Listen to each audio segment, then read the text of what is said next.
to happen before anything else happens is that somebody, the staff of the Judiciary Committee, perhaps the chairman and ranking minority members of the Judiciary Committee, is going to have to go over this material, at least the 400 or 500 pages of the report, to determine what is fit for release and what is, as a matter of decency and protecting people's privacy rights, people who may be totally innocent, third parties, what must not be released at all. Now, the House Rules Committee will be meeting overnight, and I presume that we will vote tomorrow, probably, on a recommended rule as to how to handle the report. What a fucking cow.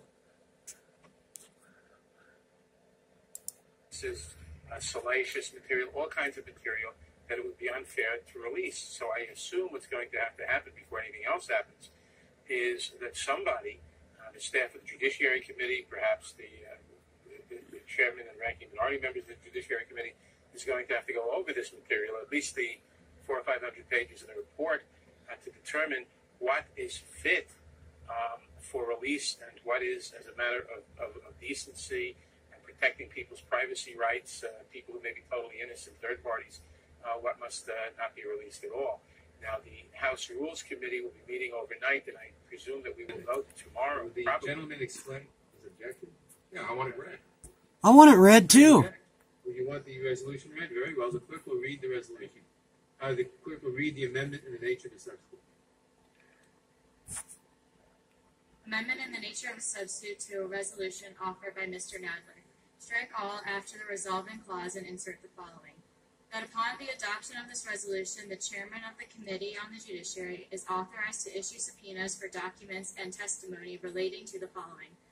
Final report authored by the Office of the Special Counselor Robert S. Mueller III, pursuant on to Order Number 3915/2017, and any accompanying exhibits, annexes, tables, appendices, other attachments, and all evidence referred to in the report, and underlying evidence collected, materials prepared, or documents used by the Office of the Special Counsel Robert S. Mueller III in the investigation conducted pursuant to Order Number 3915/2017.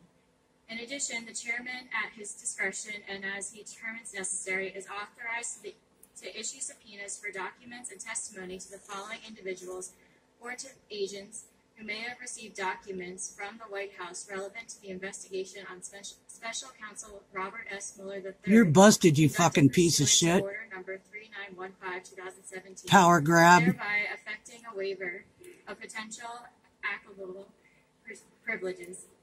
Donald F. McGann II, Stephen Bannon, Hope Hicks, Rhys Priebus, and Donaldson. This resolution is adopted pursuant to Rule 4 of the Committee on the Judiciary and Clause 2M of Rule 11 of the U.S. House of Representatives. I will recognize myself to explain the amendment. This amendment makes only technical changes to the underlying resolution.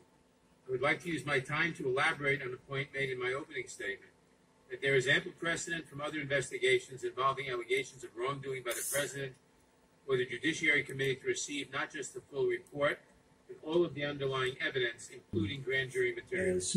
He explained adroitly how he was right 21 years ago and is right today.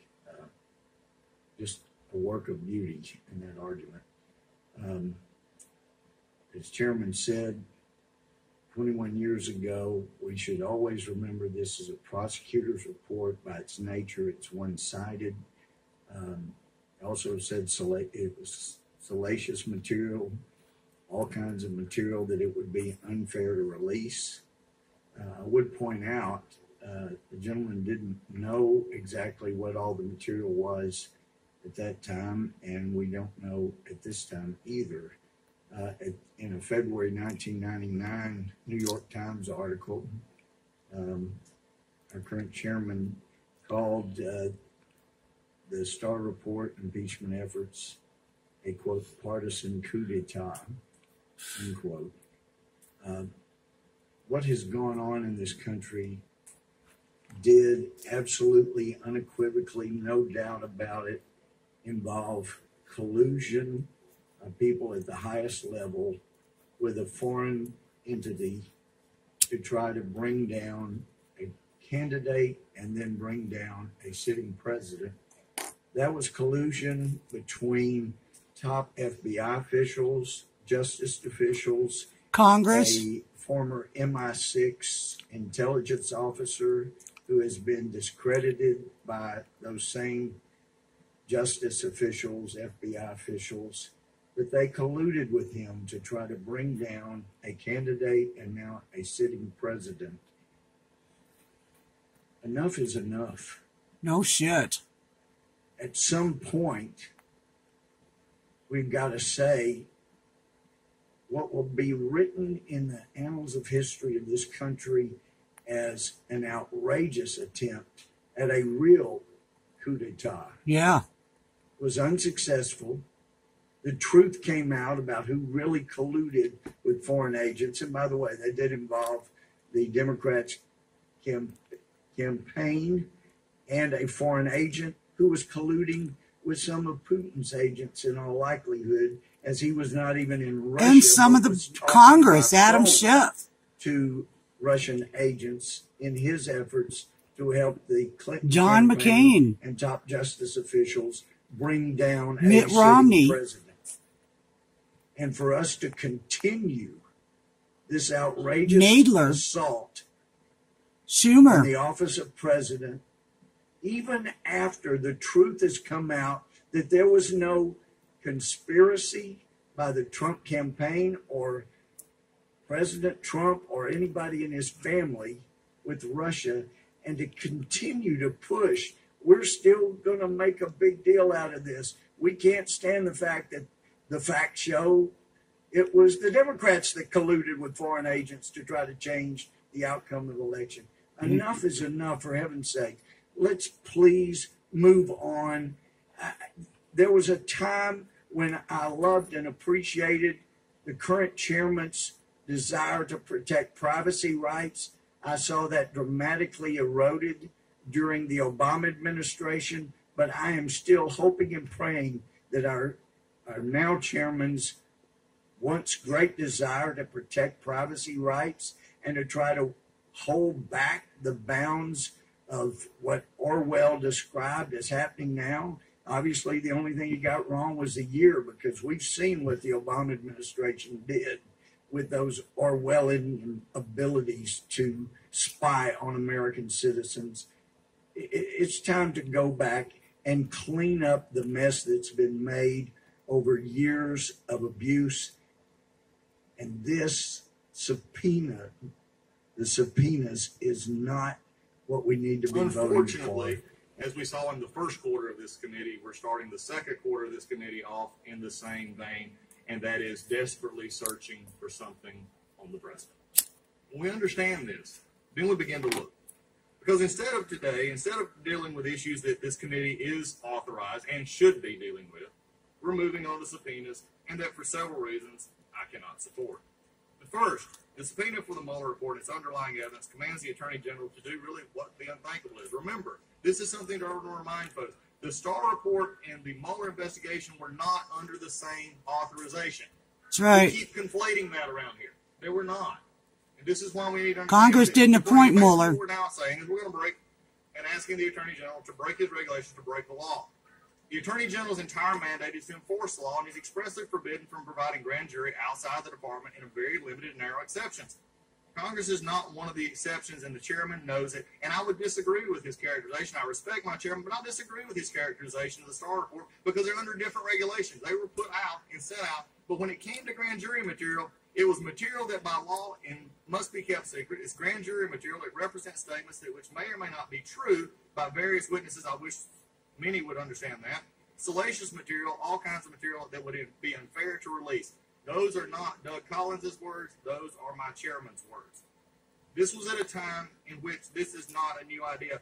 Right now, the only thing is there's a hope against hope that we're going to find something. It was just actually said we need to start now so we can begin to go down to the courtroom, because we know we're not going to find anything. Yeah. Even if it did.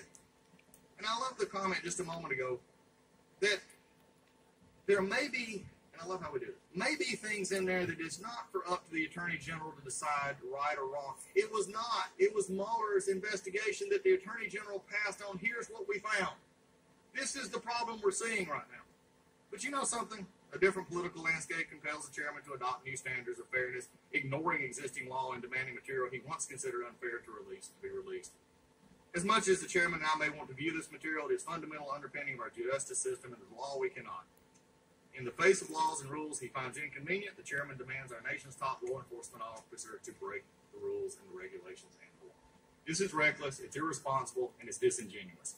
It's also confusing since the Attorney General is doing exactly what he said he would be doing, making as much of the report public as possible under federal law and departmental policy, under regulations, understand this for the media here today, under regulations written by Janet Reno and other Democrats don't require him to do this in the name, but in the name of transparency, he is.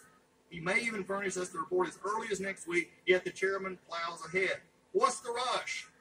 Spring break, probably. We don't want to wait till May. We don't want to wait till the report comes out. The Attorney General has never said he's not going to provide exactly what the regulations say he's to provide. Why are we doing this again? Because I guess we're going out of town and we don't want anybody to forget we're doing something. We need a press release. We need to name people. The interesting thing here is, second, the subpoenas in this wonderfully vague deal that we're voting on today, aimed at 5 individuals, are completely misguided. Quite simply, they're to the wrong people. Understand what I'm getting ready to tell you. 2 of the individuals are cooperating with the ill-advised investigation. Remember the 81 letters? Have provided over 3,000 pages of documents. The chairman is rewarding their cooperation by announcing their subpoenas before even notifying their lawyers. The other 3 individuals responded to Chairman Nadler's initial inquiry and have indicated willingness to cooperate. Democrats never followed up with their lawyers either. In fact, my investigators have had more contact with some of the individuals on the 81 initial letters than the majority has. That's right, because they're fucking lazy fucks. Documents responsive to the original request, because those responsive documents all came during their time at the White House, making them presidential records. None of these 3 have custody of responsive documents. The chairman knows this as well, because they have received letters on this. Why would we ignore such obvious facts? Because Judiciary Democrats conduct oversight via press release. Their investigation into 81 Trump associates has yielded not the dividends they were looking for. After 1 month, the only revelation is something we knew already. They've embarrassed themselves by prejudging conclusions that the president obstructed justice. Now we've acknowledged the next stop in the grinding political axis into governing. What is amazing here is despite the fact nearly 30 others have received Chairman letter, have not responded at all, and despite everything going on. So the message is clear. Here's what's happening. If you cooperate with this committee, you will get a subpoena. If you ignore it, Democrats will return the favor. This seems like a counterintuitive way to conduct oversight, but it does sound familiar. Remember the acting Attorney General, Mr. Whitaker, who agreed to come, who agreed to sit here, and was yet rewarded with a subpoena? And oh, by the way, before he ever got here, we caved, we just did away with the subpoena. I'm not sure the purpose of the subpoena with this majority. It seems to be we want to use it because it sounds good, but yet when it comes down, we don't want to use it. And now we're back at it again, because this is all preemptive. 5 of the people who have been actually listed in this for subpoenas today have been cooperating or have given advice to this committee, but have never really been followed up on. And what they have said is, we're helping, but you're now giving us a subpoena. And as far as the Attorney General's gone, he said, I'm giving you the Mueller report. I'm giving it to you, as I should under regulations. But undoubtedly, that's not enough. Undoubtedly, that doesn't make enough press releases. So I guess what we do is we put people's names on a press release. We tell them that we're going to subpoena them now, although they've actually already cooperated. You know, it reminds me of what I'm having here, and I've made this comment many times. I respect my chairman, but we just disagree on this, and that's the way that it'll be, and that's the way we're going to have it. But it reminds me of the old guys back in my hometown when they wanted to go fishing and nothing was biting. They just take a big fishing trip and go out. Nothing was biting. And one day this old guy just got tired of it. Instead of catching anything the way he should, he just reaches in his back pocket, pulls out a piece of dynamite, and throws it in the pond. I can't find anything, so I'm just going to blow up everything, and maybe something will come to the top. Yep. This committee is better than this. No, This committee can do this better. Why are we here today doing preemptive subpoenas?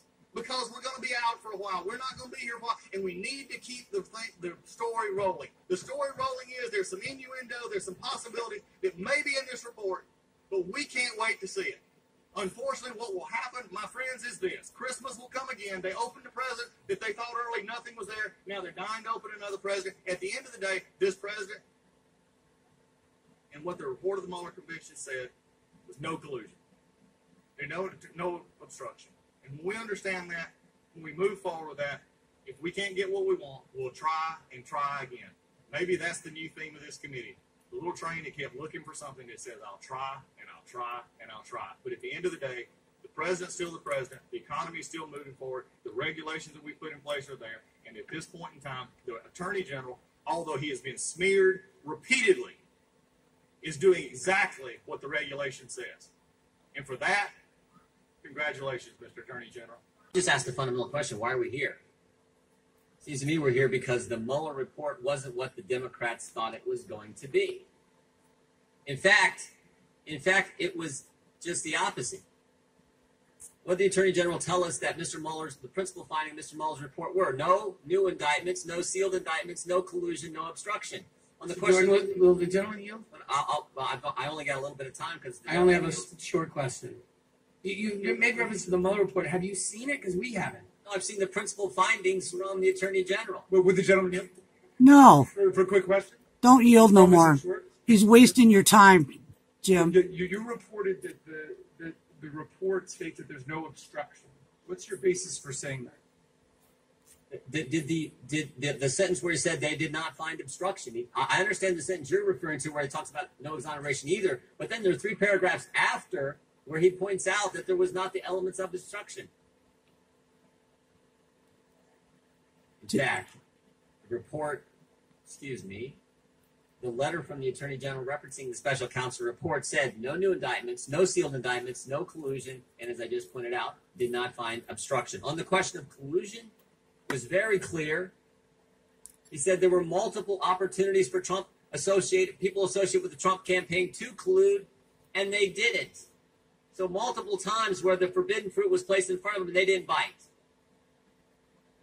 But all that does, I would also point out this. There's been reference from the Democrats relative to Watergate and the Clinton special counsel. Watergate, there was a break-in. With Clinton, there was perjury. With the chief charge of this special counsel's investigation, there was no collusion. But here we are today. Well, actually 3 weeks ago, the chairman of the committee launched 81 letters to 60-some different individuals. And now today we're going to subpoena documents that the AG said he will give us in a matter of days. But maybe the most important point, I think, is the one that my colleague from Texas made, Mr. Ratcliffe.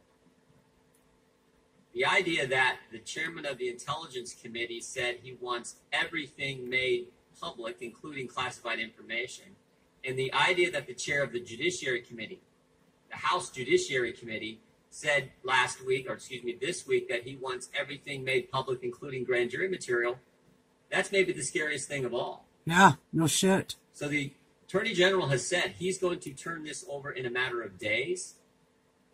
Let's wait. Let's get the information, and then let's look at it then. Make in dramatic and loud fashion is a death rattle. And I would suggest to the American people that what they're witnessing is the death rattle of the Democrats' Russia collusion lie. Amen. For 22 months, my colleagues on the other side, many of them said there was actual evidence of collusion. And so now, clearly seeing that that is not true, we observe our colleagues moving through the stages of grief. Yep. First, we saw shock and surprise. My colleagues would huddle together after the findings of the Mueller report were released, wondering what to do next, what play to run after losing all credibility with the American people. And after shock, we now are in the stage of denial, where the principal findings of the Mueller report, they just can't be true. They can't be accepted. They must be false. There must be more information we can discover. I know we're beginning the baseball season, so perhaps a baseball analogy would be appropriate. This would be like saying, well, we've lost the game, but we have to tweeze through the box score to see if we won the third inning. That's what is essentially happening with the desire of Democrats in the production of these subpoenas and voting on them today. It also represents a stark departure from the standards and statements that my own Democratic colleagues have laid out just last Congress and this Congress. I'm quoting now from the Speaker of the House, Ms. Pelosi, in February of 2018. She said, President Trump has surrendered his constitutional responsibility as commander-in-chief by releasing highly classified and distorted intelligence, by not protecting intelligence sources and methods, he just sent his friend Putin a bouquet. Well, there was no bouquet, no untoward relationship with Vladimir Putin, but there was a statement from the Speaker of the House acknowledging that if you do not review sources and methods, you are derelict in your duty to the country. Well, now that they're going through their stages of grief, perhaps we're approaching bargaining, because they're trying to bargain away their own standards. But it's not just the Speaker of the House. Let's look to statements from the Chairman of the Judiciary Committee, the gentleman from New York, Mr. Nadler. He said on June 28th of 2018, Republicans are requesting documents they know they cannot have. He continued, and if the majority, speaking of the Republicans, is rightly denied, they will do their best to undermine the credibility of the Boom, Department of motherfucker. Justice. Well, Mr. Chairman, you are now asking for documents you know you cannot have. And you're doing so in order to erode confidence in the Attorney General who leads the Department of Justice, because he has concluded that there was not collusion and that your principal Russia narrative was not truthful, was not credible. We were right, you were wrong, and the American people know it. And so as we proceed now on this unfocused 81-pronged investigation that the Judiciary Committee has launched, as we continue to have these mindless votes on unnecessary subpoenas, I sincerely hope that the American people will remember what things the Democrats were saying just months ago, that there was collusion, that there was actual evidence of collusion. Where is it? it? Sources and methods could never be disclosed as a consequence of our fidelity to our oath and to the people of this country. Let's have some consistency, and let's at least have some acknowledgement that you all were not telling the truth to the American people for an extended period of time. We were, and you should not be trusted. I yield back.